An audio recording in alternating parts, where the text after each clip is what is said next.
Everyone, welcome to this explainer. Okay, today we're going to do something really fun. We are going to mentally unfold a massive map of Northern Europe right here. We are charting this whole region out because, honestly, there is some major geographic confusion that trips up almost everyone. Once you see these borders, linguistic lines, and political boundaries drawn out, it's going to completely change how you view this corner of the world. Let's get mapping. So, question for you. How many times have you heard someone talk about their amazing Scandinavian vacation to Finland or Iceland? Or maybe you've seen an article lumping all these northern countries together under the Scandinavia label. It literally happens all the time. We use it as this convenient catch-all phrase, but geographically and historically speaking, it's actually a massive misconception. And that brings us to the central myth we're going to bust today. No, it is absolutely not all just Scandinavia. All right, here's our itinerary for today's tour. 1. Nordic versus Scandinavian. 2. Sizing up the nations. 3. The language divide. 4. Monarchies and republics. And 5. Circles of cooperation. Let's kick things off with Section 1, Nordic versus Scandinavian, drawing the borders. Okay, so here's the widest border on our map. Think of the Nordic region as the grand, all-encompassing umbrella term. When you draw a big circle around the Nordic world, you are specifically capturing 5 distinct nations: Denmark, Finland, Iceland, Norway, and Sweden. If you want to talk about the whole group, Nordic is definitely the geographically accurate label you should be reaching for. But let's zoom in a bit, because this is where the confusion usually hits. Scandinavia is actually a much more exact, restrictive term. Geographically speaking, Scandinavia refers to the Scandinavian peninsula, the real geographic core of the region. And who sits on that specific peninsula? Well, it's just Norway, Sweden, and Denmark. That means if you're standing in Finland or Iceland, you are strictly in a Nordic country, absolutely not a Scandinavian one. The term Scandinavian really just belongs to the people and history of those 3 specific peninsular nations. And yeah, while people sometimes use the terms interchangeably, calling the whole region Scandinavian is actually falling out of favor. Now, pan the map out toward the oceans for a second. The Nordic designation doesn't just stop at the main continental borders. It actually sweeps across the water to include some super fascinating autonomous island regions. Under the Danish banner, we've got the Faroe Islands and the absolutely massive landmass of Greenland.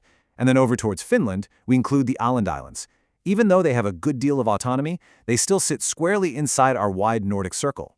So you might be wondering, why do we even bother grouping these 5 nations and their territories together in the first place? Well, it's because despite their very different geographical borders, they share what we can basically call a regional treasure.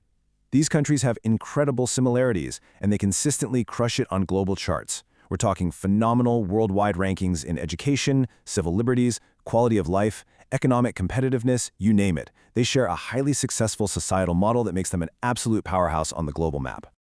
Moving right along to Section 2, sizing up the nations, the physical map. Let's rapid-fire pin some key facts onto our geographic layout here. Looking at the sheer footprint, Sweden completely dominates.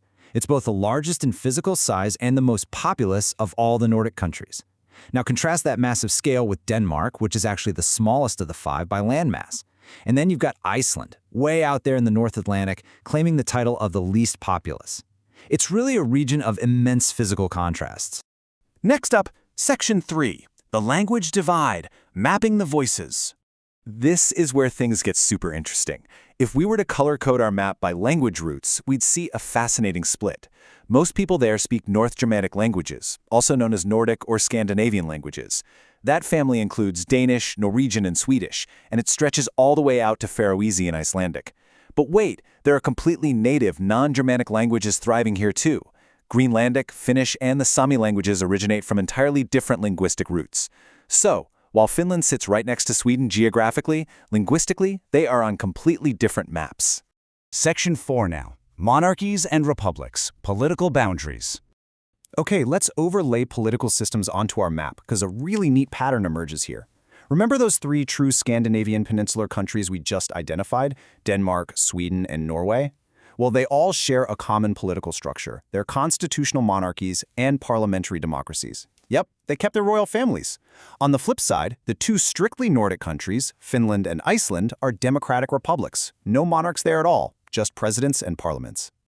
And hey, speaking of parliaments, let's drop a major historical landmark onto our map right over Iceland. Iceland's parliament is called the Althing, and get this, it holds the incredible distinction of being the oldest parliament in the entire world. Talk about a fun fact. It gives this geographically isolated, least populous Nordic nation a truly massive anchor point in global political history. All right, bringing it home with Section 5, Circles of Cooperation Unifying the Map. So, despite all the lines we've drawn today, there's a really powerful baseline of unity here. The entire region is tightly knit together through close, formal cooperation via the Nordic Council and the Nordic Council of Ministers.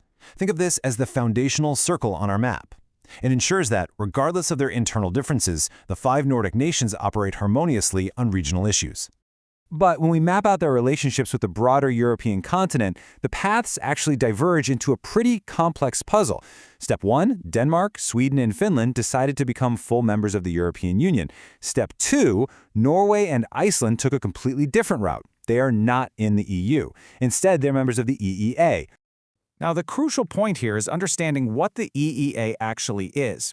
The European Economic Area is a specific agreement that includes all the EU countries, but it extends outward to include Iceland, Liechtenstein, and Norway. It acts as this vital bridge. Basically, it allows Iceland and Norway to participate heavily in the European single market without having to fully hand over the political reins to the European Union. It's just a brilliantly tailored fit for their specific national interests. As we fold up our mental map today, I really want to leave you looking at this final provocative thought. We've seen today that the Nordic region is definitely not a monolith. It isn't just one big Scandinavia. We've mapped out completely differing linguistic roots, monarchs sitting right alongside republics, and a totally split approach to the European Union. Yet, despite all these drawn borders and deep differences, they form one of the most successful, cohesive, and high-ranking cooperative regions on Earth. It really makes you wonder, what is the true secret behind their shared success story?